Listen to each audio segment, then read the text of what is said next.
Pakistan cricket at its best. 1 minute down, next minute up.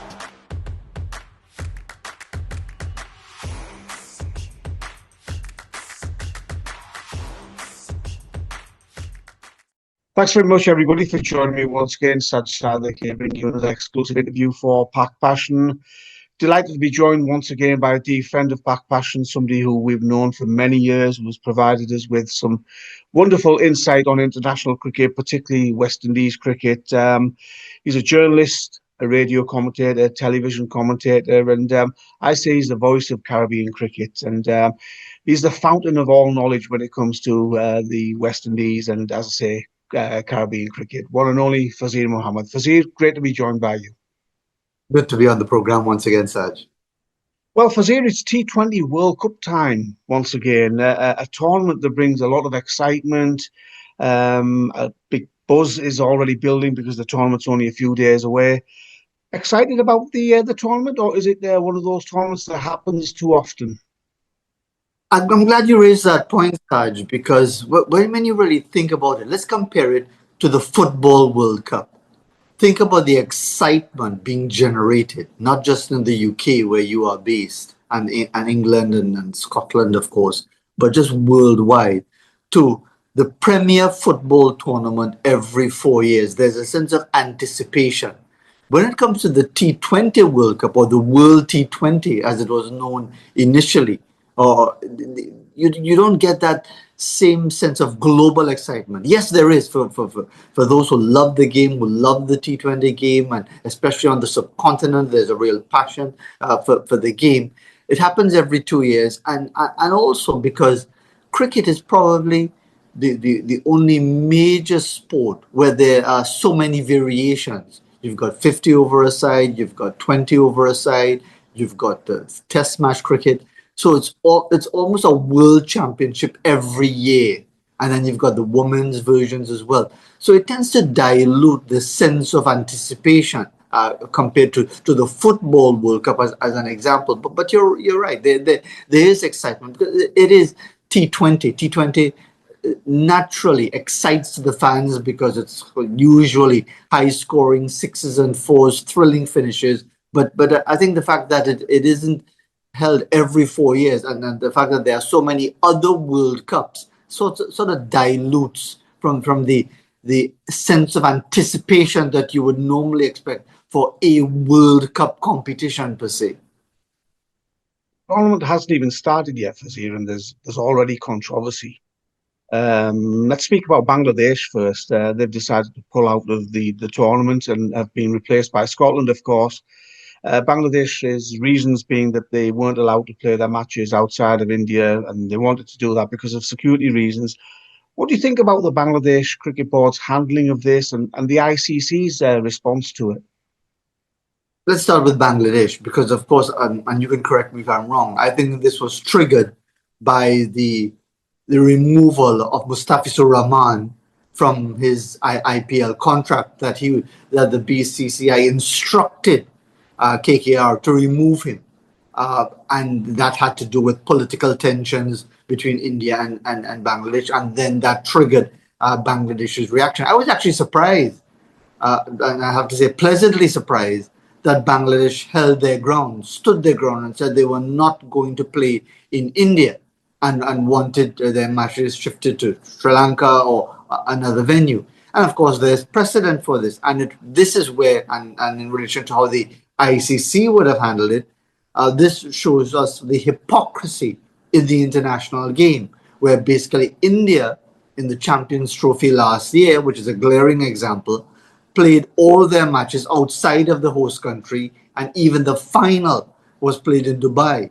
But again, we know what it's all about. It's about power, it's about influence, it's about revenue, because it's felt that the game cannot survive without India. So India will have their way, Bangladesh won't. And I'm actually impressed that the Bangladeshis didn't buckle and didn't say, well, look, they've called our bluff, let's forget about it, let's go ahead and play in the tournament.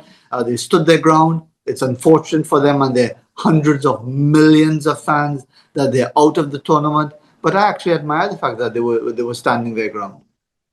And as we speak, Pakistan is still not certain to take part in the tournament. Obviously, we know that their matches have already been moved out of India for security reasons and the political tensions, which of course we won't go into. But it's, I mean, it's a bit surreal because the feeling is that Pakistan is going to take part in the tournament. That's the sort of the messages we're getting at the moment. But to not actually confirm that and the tournament being only a few days away, what do you think of Pakistan's handling of this? I think as you to it, the fact that the feeling in the background is that they will participate, it just comes across as political posturing. And we know about the tensions between India and Pakistan, the ideological duels and so on. But it sort of makes them look a bit foolish that, you know, they're waiting until February the 2nd, and probably will announce that they will play. And then many will ask, well, what was all of this about? Are you standing in solidarity with Bangladesh or are you not? Do you have legitimate concerns, or is this really about trying to make a statement without really doing anything? And it's a global tournament. I can't imagine that something like this would allow to be happening in another global event. But this happens all too regularly in cricket events. When we talk about, for example, for the last major cricket World Cup in India in 2023, and even for subsequent tournaments, that ticketing is always late, scheduling is sometimes the last minute. There's almost that feeling, well, oh, it doesn't really matter. It's a World Cup, yes, in cricket, but we really know the world is really only India and the subcontinent, and we could always arrange things at the last minute. People will always adjust their scheduling because cricket isn't really a truly global sport as football is, because this never would happen in things like a football World Cup. Deal with Bangladesh removing themselves from the World Cup. West Indies were left in a squad of England, Italy, Nepal, Scotland. Even West Indies can't mess that up, can they? Don't say that for sure, Saj, because you know, people may think on the surface that, okay, West Indies were due to play Bangladesh and their opening match on February the 7th. Now it's Scotland, so they've got an easier ride into the round of the tournament. But the fact is, the last two times that the West Indies played in the T20, played Scotland in major competitive tournament cricket, they were well beaten. We recall the 2022 T20 World Cup in Australia, where under the captaincy of Nicholas Pooran, the West Indies couldn't even make the main draw of the tournament because they lost to Scotland handily. They were beaten by Ireland by 9 wickets and couldn't advance in the tournament. And then, famously, the West Indies, two-time winners of the World Cup, the 50-over World Cup, were heavily beaten by Scotland in Zimbabwe in the qualifying tournament for 2023, and therefore missed out for the first time ever on a 50-over World Cup. So it might be short notice, they might be a bit undercooked, but I can tell you that Scotland will be telling themselves this is another opportunity to make a mark on the international game by beating the West Indies. I don't think the West Indies are in any position to underrate any team in international cricket. Nepal, Italy, whoever, the West Indies are in no position to underrate anyone. Having said that, though, Fazeer, I look through the squad, the West Indies squad, and it's packed with so much T20 talent and class, players who perform so well in T20 leagues all around the world. And you know, one wonders that how can a team, how can a group of players not perform so well? Because, as I say, the squad is packed so much with so much talent. It is, but it's consistency, and that continues to be the bugbear for West Indies cricket in all formats, at all levels, and the domestic game as well. And we're seeing it right now in the series leading up to the T20 World Cup. West Indies lost 2-1 to Afghanistan in Dubai. Later today, because this has been recorded on the Saturday, later today they're playing the third and final T20 match against South Africa in Johannesburg, and they've already lost the series by 2-0, despite getting 220 in their second match at Centurion. Because once more, you're right, they are players with tremendous ability. When you see them on their own, Shimron Hetmyer, Brandon King, Shea Hope, Romario Shepherd, Jason Holder, some powerful hitters, Rovman Powell. You see the bowlers, Jaden Seals, Matthew Ford, who's a bright young talent. You see a lot of explosive potential, but when you look at their performances over a period of time, you don't see the consistency. And that is where the problem arises, that the West Indies don't often get it together consistently to have a strong tournament run. And I think that's why they are not being considered one of the favorites for this World Cup. And indeed, any tournament that they're involved in. It's not that they don't have the talent, as you said, but it's that consistency which continues to elude them. It's a $1 million question, really, Fazeer. And consistency in T20 cricket is difficult given the nature of the game and the unpredictability and how quickly matches turn almost in the space of a few balls. But why can West Indies players not put it together? Why can they not be consistent at the international level when, as you say, individually they're brilliant? Well, that's the $1 billion question, Saj. We've been asking ourselves, and we've been scratching our heads for many a year on that. Of course, West Indies won the tournament 2012 and 2016, but then there was that long hiatus, which was worsened by COVID, before the next one came around in 2021. And if you recall, that was the tournament in which all of the big names failed abysmally. Kieron Pollard, Dwayne Bravo, Sunil Narine, Chris Gayle, Andre Russell. They were all part of the setup, and none of them performed to the level that was expected. And indeed, there was that feeling that the West Indies were not so much just on the wane, but were very complacent. That they felt, well, okay, we have all the big names, we have all the global superstars, we just have to turn up. And we saw what happened. The West Indies finished second from bottom in that grouping. And since then, we've seen a situation where it seems almost that the players are more motivated to play franchise cricket than to play for the West Indies. And that in itself is a wider discussion that we've touched on in different interviews over the last few years. But it's a real concern for us in the Caribbean. Do our players even appreciate or understand or have a sense of what it means to play for the West Indies, to represent the West Indies, to understand what they are representing as a team from a small collection of islands, a population of just over 6 million, which is almost nothing, or only New Zealand has a smaller population when we talk about major international nations, and have been able to conquer the cricketing world for an unprecedented period of time, which seems so far away now. But again, do our players even understand that sense of history and impact about playing for the West Indies? And that's a major concern. You mentioned quite a few of the big stars in the West Indies T20 World Cup squad, Fazeer, and one of the names that struck me was Quentin Sampson, a new name to many of us. Tell us a little bit about him, please.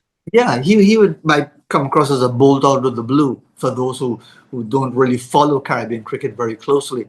He is from Guyana, and Guyana, we are seeing the strength of Guyana economically with the discovery of oil and natural gas. The economy is growing. It's the fastest growing economy in the world over the last 3 years. There's greater revenue. There's more money being poured into the game. The president of that country, Muhammad Irfan Ali, he's committed to really supporting and growing the game because Guyana is considered a hotbed for cricket in the Caribbean. And you see that reflected not just in Quentin Sampson, but you've also got Shimron Hetmyer from Guyana. You've got Shafin Rutherford from Guyana as well. Romario Shepherd, the explosive all-rounder, also from Guyana. And now you've got Quentin Sampson, who's played in the CPL with the Guyana Amazon Warriors. He's an explosive hitter. He wasn't factoring early on in the consideration for the squad, but then he was picked for the series against Afghanistan, and of course he's been retained and now selected in the squad. He is that unknown quantity, but he is the type of player who can turn a match, who can make a difference. But again, it's that consistency, it's that ability to produce when it's really required. And I think the selection of Quentin Sampson by Darren Sammy, because he's the chief coach, the selector, the chief cook and bottle washer for the West Indies team anyway, Darren Sammy, he clearly feels that Sampson can bring something different, that element of the unknown that could make a difference at critical times in this upcoming tournament. You mentioned Darren Sammy. How important is it for the West Indies to have somebody like him at the helm? A lot of experience in T20 cricket around the world, and his guidance for the players, his role could be absolutely crucial, couldn't it?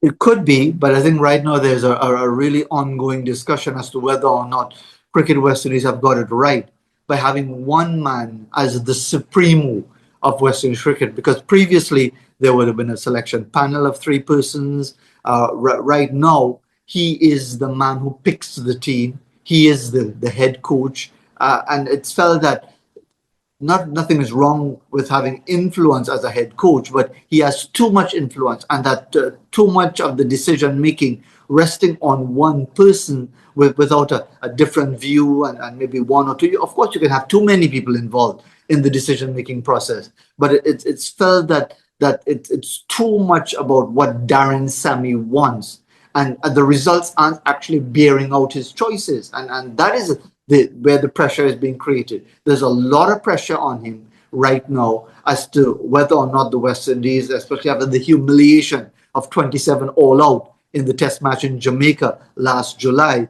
and subsequent disappointing performances, as to whether or not this experiment, as it is really, of one man having so much power in the decision-making process in the senior men's West Indies cricket team, if it's the right decision. And it could very well be decided one way or the other whether or not the West Indies have a strong run in this T20 World Cup. Finally, Fazeer, it looks like the usual suspects, doesn't it, for this T20 World Cup? The likes of India, South Africa, Australia, New Zealand, England. They look like the favourites, don't they? Easily. And that reflects the strengths of their respective games. I mean, I'm sure most of your audience would wish that Pakistan would achieve that level of consistency. But again, like the West Indies, which is why we always find that West Indians and Pakistanis have that affinity, because it's supreme talent, but infuriatingly inconsistent, which is the situation with Pakistan as well. But you're right. I mean, it's difficult to look beyond the likes of India, Australia, England, New Zealand, and certainly South Africa. And I think South Africa, by the way they're playing against the West Indies right now, are sending a message as well that they are really pushing hard. They've won their first major ICC title last year with the Test Championship under Temba Bavuma, and now with the T20 having agonizingly fallen short in the final in 2024 in Barbados, they will sense their chance in India, where all of the top players play. So there's nothing about the unknown as far as the conditions anymore when it comes to playing in India. So yes, those teams that you mentioned, I think it's almost inevitable that the champions and the semi-finalists will come from those teams. Well, Fazeer, that closes our discussion this time around. It's always a pleasure listening to your views. We always get very good and interesting feedback when we publish your interviews. So always appreciate your time and wish you all the best for the future. And I'm sure we'll catch up after the T20 World Cup when Pakistan and West Indies have played in the final. Indeed. We can dream. We can dream, Saj. Thanks, Fazeer.